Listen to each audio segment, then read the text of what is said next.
So I know that we both do kind of like a parts mirror matching in both of our shops. What are some of the things that you've seen, like a benefit wise? Well, I think, it's important to do for a lot of different reasons.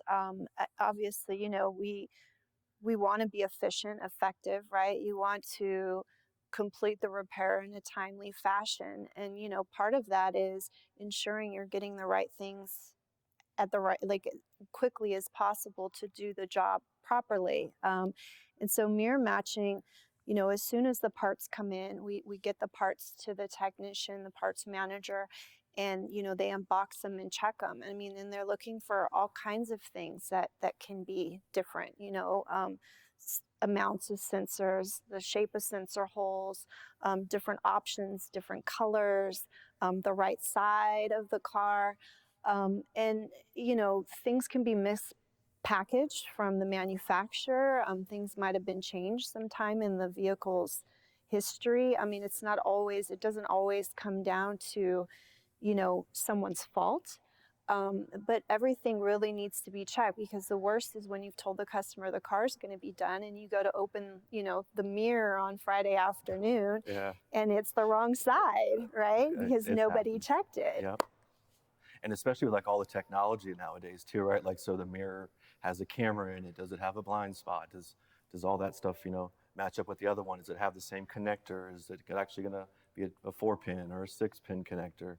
I mean, the variables nowadays are so vast, and it's so much more important now to check and make sure that you're mirror matching what you have. Yeah, I mean, I'd also add, on a bumper or, or a mirror, right? It may be two-tone and it may look like the glossy part needed to be painted initially. And you may need to true up the estimate. It may have come in black glossy or vice versa, right? You may have thought you were only going to be painting, the upper portion of the bumper, and then you find out that you have to paint both portions. So sometimes, that's a good checkpoint too, to compare the repair plan, right, to the parts to ensure that the process is going to run smooth throughout the final stages. Oh, exactly too. And like, so now you've got like the mirror that needs to be painted, but it's all together. So now you got to overhaul it, and then you're pulling apart the whole, or it could be a handle too, right? Because the handles are the same way. You got to paint the door handle, but the handles comes complete. So now you got to update your repair plan, and then talk to the painter, and then when you put it on your parts cart, you kind of put it all in a standardized area to make sure it's all efficient. Right. And I mean that process needs to be organized, and you need to those parts are a huge expense in the repair plan, right, or in the repair process. So you need to take care and make sure things are stored properly and put away on the parts carts properly, so that everyone can find them and it's organized and it doesn't slow the process down any.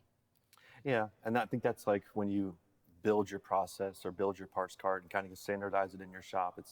It's good to have like your technicians have a voice, right? So they feel invested, so they actually take ownership of it, and that's when things seem to go smoother too, when everyone's bought in. Yeah, successful repair. Successful repair. If you found today's tip helpful, please hit the thumbs up, subscribe to the channel, and share the video. Comment below for any future suggestions. These videos are made possible by SCRS. If you aren't currently a member, I encourage you to join. Visit scrs.com or use the link in the description below.